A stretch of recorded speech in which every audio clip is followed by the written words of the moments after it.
যে 3 বেলা খাবার দিবেন না সে কিন্তু সেটা প্রস্তুত, কিন্তু এক বেলা মোবাইল ছাড়া থাকতে একটা লোক কিন্তু থাকতে পারবে না। কথা হচ্ছে আমরা জানতাম 5ই আগস্টের আগে অনেকেই বলতো ডিবি বিনা পরিচয় সিভিল ড্রেসে একজনকে অহেতুকভাবে অ্যারেস্ট করে নিয়ে আসতো। আমরা কিন্তু তার কোনো বিপরীত দেখছি না, বিপদগ্রস্ত।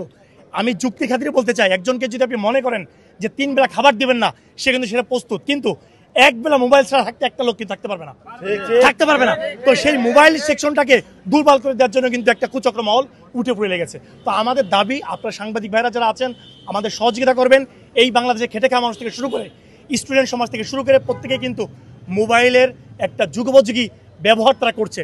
হ্যাঁ, তো আমাদের এখানে যে দাবি নিয়ে আমরা এখানে আসছি, আমাদের যে সাধারণ সম্পাদক সাহেব এখানে আছে, পিয়াস ভাইকে অহেতুক কারণ যে এখানে অ্যারেস্ট করা হয়েছে কোনো কারণ ছাড়া, বিনা ওয়ারেন্টে, বিনা অহেতুক কোনো কারণ ছাড়া, তো আমাদের ভাইকে সুস্থভাবে আমাদের ফেরত দিক, আমরা তাকে নিয়ে যাই। পরবর্তীতে যদি এই বাংলাদেশে যে ব্যবস্থা আছে বা যে আইনি প্রক্রিয়া আছে, আইনি প্রক্রিয়ার মাধ্যমে বাংলাদেশ অফিসিয়াল আনঅফিসিয়াল সবার সাথে বসুক, যারা আমরা ব্যবসা করি মিনিমাম 25,000 ট্রেড লাইসেন্সধারী, মানে যারা লাইসেন্স করে ব্যবসা করতেছে তাদেরকে অহেতুক ব্লেম দিয়ে তাদেরকে ঘরে বসে দেওয়ার ব্যবস্থা করতেছে। তো আপনাদের সাংবাদিক ভাইদের প্রতি অনুরোধ, আমাদের কথাগুলো, আমাদের যে বাংলাদেশের যে মোবাইল ব্যবহারে বা মোবাইল ব্যবহারের সংকট যে তৈরি হচ্ছে, এটা থেকে আমাদের মুক্তি পানে আপনারা একটু কাজ করবেন এবং আপনারা অবশ্যই এটা প্রচার করে জানাবেন যে আমরা আসলে বৈধতা নিয়ে এবং বাংলাদেশ সরকারকে সঠিক ট্যাক্স ভ্যাটের মাধ্যমেই ব্যবসা করতে চাই, তবে সেটা সবার সাথে সমন্বয় করে বসে সমালোচনার মাধ্যমে। এরকম কোনো সুনির্দিষ্ট আপডেট আমাদের দেয়নি, কিন্তু আমাদের ভাইকে যেহেতু এখানে নিয়ে আসছে, আমরা এখানে বাংলাদেশের যারা বিজনেস কমিটির মানুষ আছি, যারা ব্যবসা করি, তারা আসছি, তাকে কেন নিয়ে আসা হলো এলো ফার্স্ট প্রশ্ন।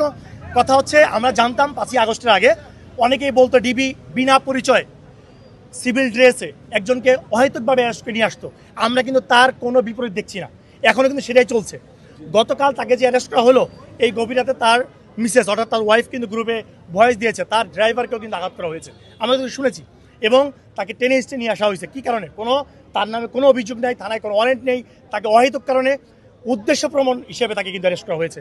তো আপনাদের কাছে দাবি যে আমাদের ভাই অবশ্যই এখানে আছে, একজন সাংবাদিক ভাইকে ক্লিয়ার করেছে, আমাদের ভাইকে সসম্মানে আমাদেরকে ফেরত দিতে বলেন, আমরা আমাদের কর্মস্থানে আমরা ফেরত যাই বা পরবর্তী পদক্ষেপ কি সেটা পরবর্তী জানাই দেওয়া হবে। এটা আমরা আগেও বলেছি যে বাংলাদেশে যে 9টা কোম্পানি আছে, এই 9টা কোম্পানির মধ্যে আমরা যে 18 কোটি মানুষ আছে তাদেরকে একটা সিন্ডিকেটের আওতায় নিয়ে যাচ্ছে।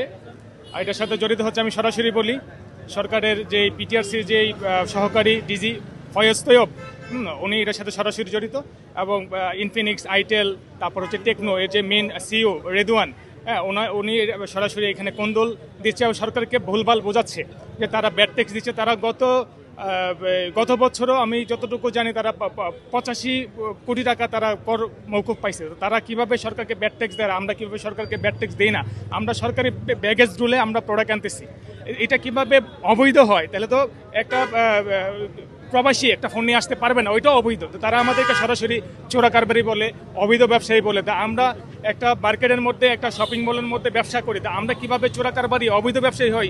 যারা মাদক ব্যবসা করে, যারা অবৈধ ব্যবসা করে, চোরা কারবারি, স্মাগলার, তারা অবৈধ ব্যবসা, আমরা কিভাবে অবৈধ ব্যবসায়ী? আপনাদের কাছে এটা আমাদের প্রশ্ন। আর আমাদের যে পিয়াস ভাই, সমাজ টেকের কর্ণধার, হ্যাঁ, এই পিয়াস ভাইকে তারা রাত্রে 3টার দিকে নিয়ে আসছে, ওনার ওয়াইফের সাথে বাজে ব্যবহার করা হয়েছে।